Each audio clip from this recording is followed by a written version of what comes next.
Hello, my dear. Hello, hello, hello. Gawin na natin yung reading mo, air sign. Gemini, Libra, and Aquarius. Mag-intro muna ako ng mabilisan, as in very, very quick lang, ha? So, hello my dear! Welcome or welcome back sa ating YouTube channel. My name is RJ, your tarot card reader. At ang gagawin po natin ngayon is yung ating daily reading para po ito sa araw ng July 2, 2026.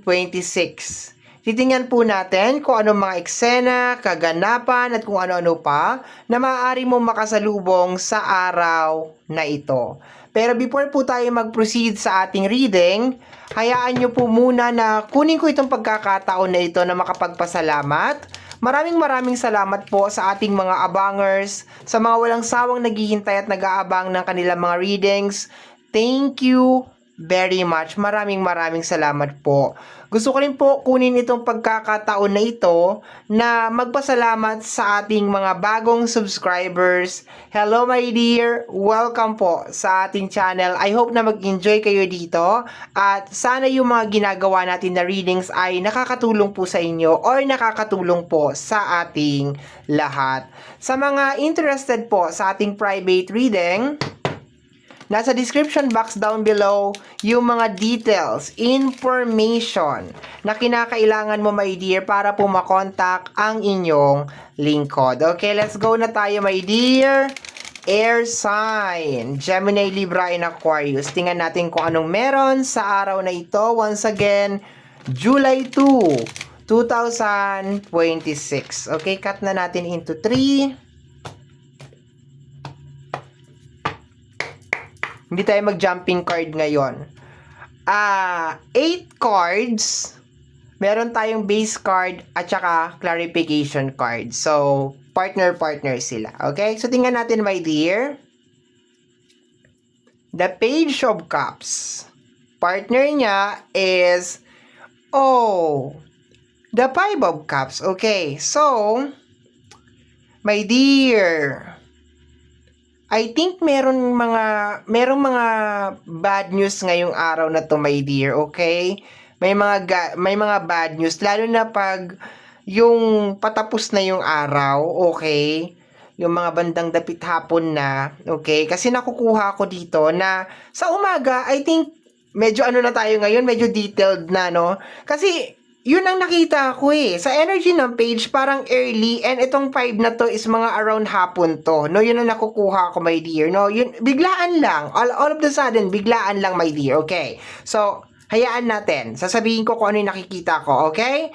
So, sa umaga, my dear, nakukuha ko na naninibago ako. Okay. Sabihin natin early, my dear.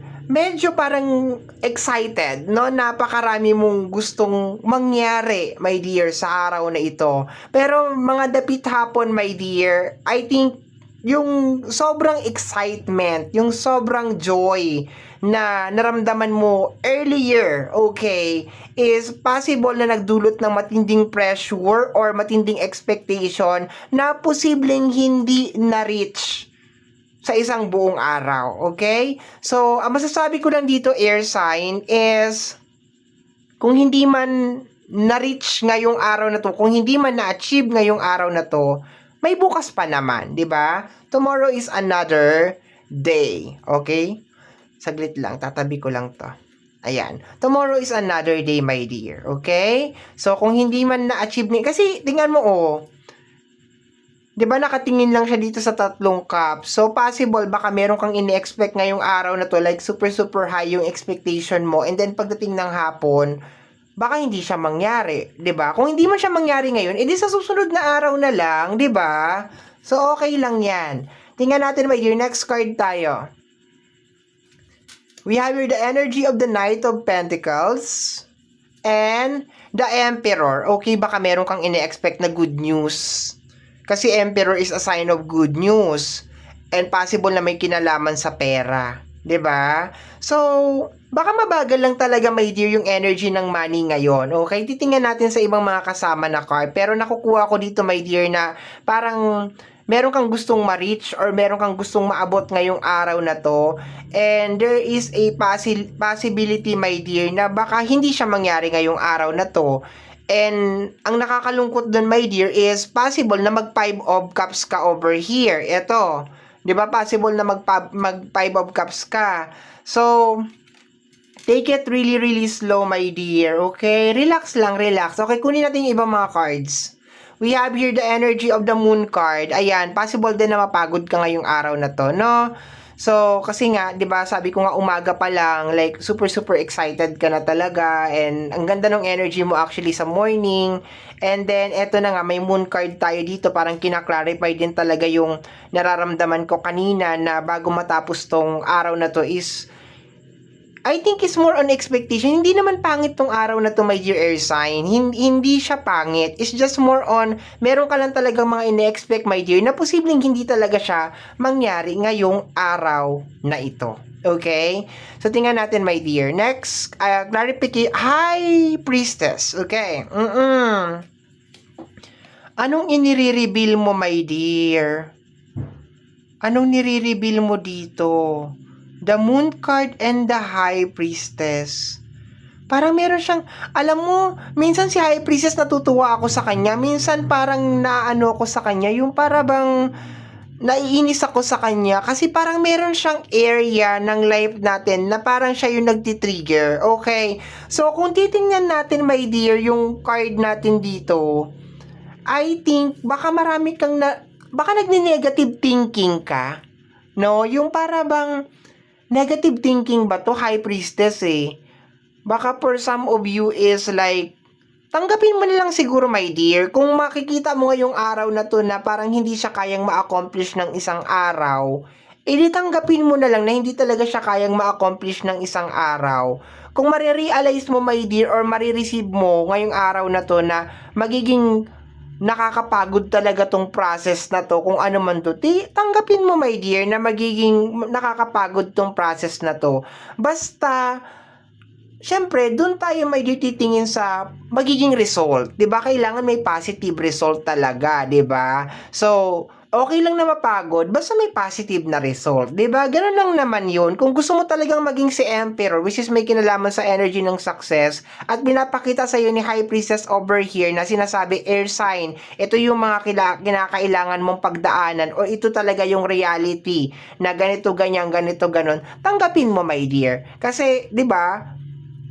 Dapat open tayo, my dear, sa kung ano man yung kaliwa at kanan, my dear, nung mga manifestation natin. Hindi lang tayo nakapokus talaga dun sa success lang, 'di ba? Dapat nakapokus din tayo dun sa kung ano yung kailangan nating ibigay, anong kinakailangan nating gawin, 'di ba? Ganun talaga. And kung kinakailangan natin mapagod, kinakailangan natin ma-disappoint, and then be it. Kung kinakailangan natin mag-try ulit, magpaulit-ulit, and then sige pa, lumaban pa, sumubok pa, bakit hindi? Okay?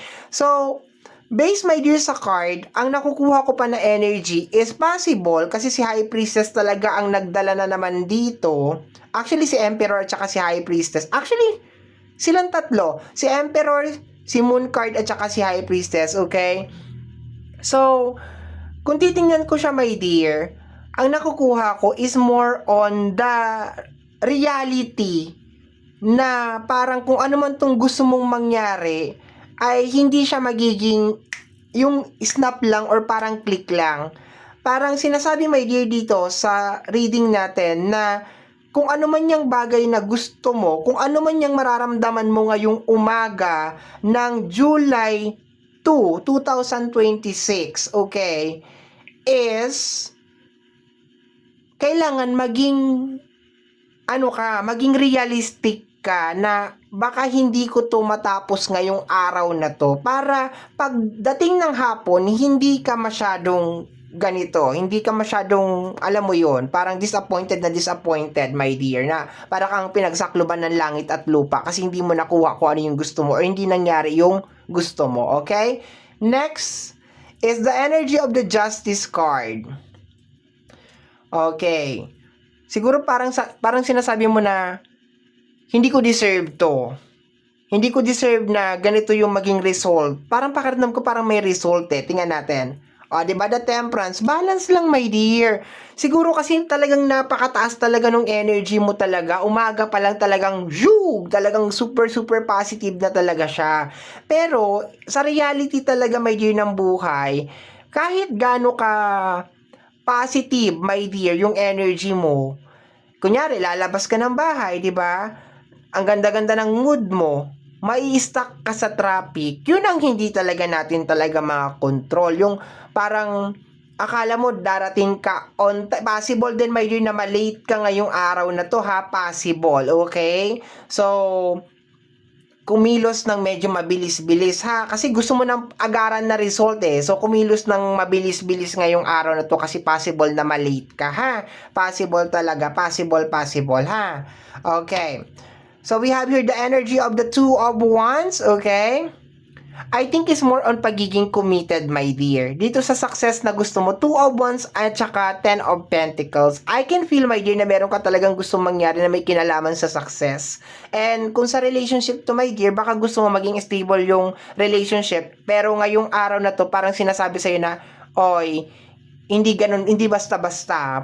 May mga eksena pa, may mga ganito. Pero yung buong reading kasi natin, my dear, is naka-highlight talaga siya sa money and career. Pero para sa mga umabot sa punto na ito, dito sa reading na ito, sa ganito kahaba, ano daw? Sa area na to, ng reading na to, and nag-expect ka pa rin ng love, I can feel yung sacrifice na parang pinamumukha sa iyo, my dear, sa area ng love, na parang may kailangan na gawin na sakripisyo para mag-work talaga tong love na to. Pero sa career, my dear, ganun pa rin, like, kinakailangan mo lang talaga maging consistent at kinakailangan mo lang talaga maging committed. And at the same time, uulitin ko ulit, my dear, yung pagiging open mo sa kabila, sa parehas na side, yung left and right nung bagay na gusto mong mangyari. Kasi hindi tayo pwede mag-focus, my dear, dun lang sa positive. Of course, may negative yan. Meron tayong kinakailangan ibigay, meron tayong kinakailangan na isakripisyo. Okay? So, my dear air sign, ito po ang nasagap natin na message, energy para sa araw na ito, July 2, 2026. Kagaya po ng lagi kong sinasabi, ang tanging hiling at dasal ko lamang po sa ating buong may kapal na ang mga readings na ginagawa ko ay nakakatulong po sana sa ating lahat. Maraming salamat po. Thank you, my dear. Thank you po. Bye-bye.